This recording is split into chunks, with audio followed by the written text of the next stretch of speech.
Assalamualaikum class. Hope you all are fine and safe in your homes. I am also fine and safe alhamdulillah. Class science का chapter number 1 मैंने आपको पढ़ाया था animals, जानवर, ठीक है। आज हम उसके क्वेश्चन आंसर देखेंगे, क्वेश्चन आंसर करेंगे, ठीक है।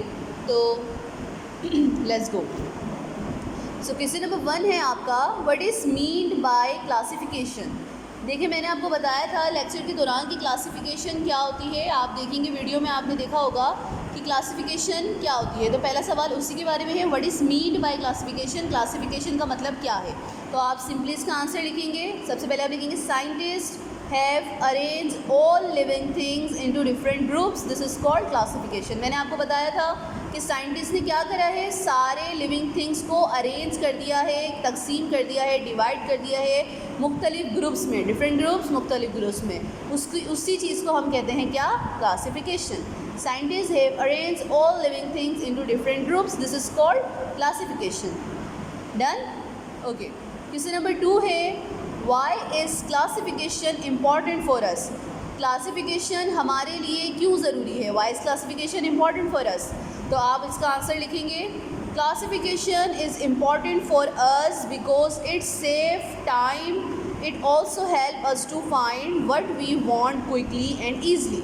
Classification is important for us because it save time, it also helps us to find what we want quickly and easily।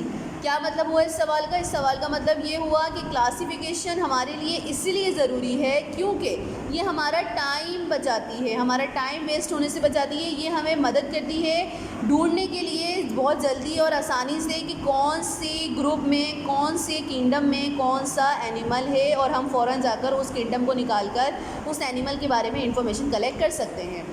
समझ में आ गई। ओके। क्वेश्चन नंबर 3 है, give at least 5 examples of classification from your daily life.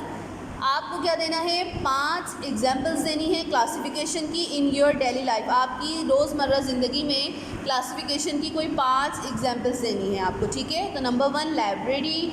मैंने आपको बताया था lecture में कि लाइब्रेरी में अगर साइंस की बुक का शेल्फ है तो वो साइंस की बुक सारी उसमें ही होंगी, ठीक है। स्टोरी बुक का शेल्फ है तो सारी स्टोरी बुक की बुक्स उसमें ही होंगी। इसी तरह हमको 5 एग्जाम्पल्स देनी। तो देखिए लाइब्रेरी की आ गई। Number 2 grocery store. मैंने आपको बताया था कि ग्रोसरी स्टोर में सारे फ्रूट्स होते हैं वो एक तरफ होते हैं, एक पोर्शन में होते हैं, और सारी वेजिटेबल्स एक पोर्शन में होती हैं, डेयरी प्रोडक्ट्स एक पोर्शन में होते हैं, ठीक है। Number 3 room. रूम जो होता है, रूम के अंदर सारी रूम की चीज़ें होती हैं, जैसे बेड होता है, फ़ैन होता है, कबर्ड होती है, ठीक है। रूम भी एक क्लासिफिकेशन में आ जाता है। Number 4 schools. स्कूल्स में आपने देखा होगा स्कूल्स सब एक ही, बच्चे एक ही जैसे कपड़े पहन कर आते हैं, ठीक है। सारे बच्चे एक जैसे होते हैं। स्कूल का फर्नीचर, ब्लैक बोर्ड्स, ठीक है, सब एक जैसा होता है। Number 5 building. बिल्डिंग्स भी आपने देखी होंगी, तकरीबन एक जैसी होती है सारी, तो इसलिए हमने यहाँ पर 5 एग्जाम्पल्स दे दी हैं। Number 1 library, number 2 grocery store, number 3 room, number 4 schools, number 5 buildings. Okay. किसी नंबर 4 है, नेम 5 एनिमल्स किंगडम्स। देखिए मैंने आपको बताया था कि क्लासिफिकेशन को फर्दर डिवाइड करा है साइंटिस्ट ने, और 5 ग्रुप्स में, 5 मेजर ग्रुप्स में उसको डिवाइड करा है, जिसको हम क्या कहते हैं, किंगडम्स कहते हैं। तो आपको वही उन किंगडम्स के नाम लिखने हैं, ठीक है। मैंने आपको बताया था, आप लिखेंगे the 5 animals kingdoms are, number 1 bacteria, number 2 fungi, number 3 algae, number 4 plants and number 5 animals, ठीक है। Number 1 bacteria, number 2 algae, number 3 fungi, number 4 plants, number 5 animals. Kingdoms के नाम आप लोगों को लिखने थे। आपने बता दिया कि बैक्टीरिया होती है, अल्जी होती है, फंजाई होती है, प्लांट्स होते हैं और एनिमल्स होते हैं। ये 5 मेजर ग्रुप्स हैं क्लासिफिकेशन के, जिनको हम क्या कहते हैं, किंगडम्स कहते हैं। Alright, so next go to the next question. So yeah class, this is your question number 5। Define vertebrates and invertebrates. Vertebrates और इनवर्टिब्रेट्स क्या होते हैं, इसको आपको डिफाइन करना है। सबसे पहले आप हेडिंग डालेंगे वर्टिब्रेट्स की, उसके बाद आप लिखेंगे animals with a backbone are called vertebrates. Animals with a backbone are called vertebrates.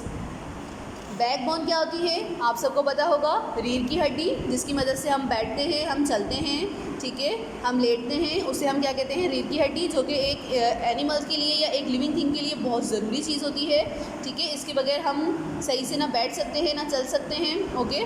तो जो एनिमल्स जिनके पास बैकबोन मौजूद होती है, बैकबोन वाले एनिमल्स को हम कहते हैं वर्टिब्रेट्स, ठीक है। इसकी एग्जाम्पल क्या है हमारे पास, फ्रॉग, पिजन, लिजर्ड, ईटीसी, ठीक है। मेंढक, कबूतर, छिपकली वगैरह वर्टिब्रेट्स होती हैं। इन सब के पास क्या मौजूद होती है, बैकबोन, ओके।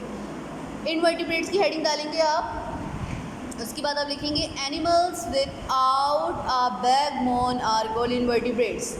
एनिमल्स जिनके पास बैकबोन मौजूद नहीं होती है उनको हम कहते हैं इनवर्टिब्रेट्स, ठीक है। वर्टिब्रेट्स जिनके पास बैकबोन होती है, इनवर्टिब्रेट जिनके पास बैकबोन मौजूद नहीं होती है। तो इसकी एग्जांपल है स्पाइडर, अर्थवॉर्म, मकड़ी, और जो अर्थवॉर्म वगैरह होते हैं वो क्या होते हैं, इनवर्टिब्रेट होते हैं। और वर्टिब्रेट कौन होते हैं, फ्रॉग, पिजन, लिजर्ड और ह्यूमन बींग्स भी होते हैं, ठीक है।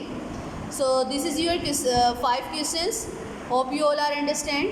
आपको इसको प्रॉपरली अपनी कॉपी में काम करना है जैसे आप क्लास में करते थे, ठीक है। प्रॉपर काम करना है इसका, और जो भी आपको जहाँ से भी पॉइंट समझ में ना आ रहा हो वो आप फिर मुझसे मंडे को क्लास में पूछ सकते हैं। ऑलराइट, अल्लाह हाफिज़।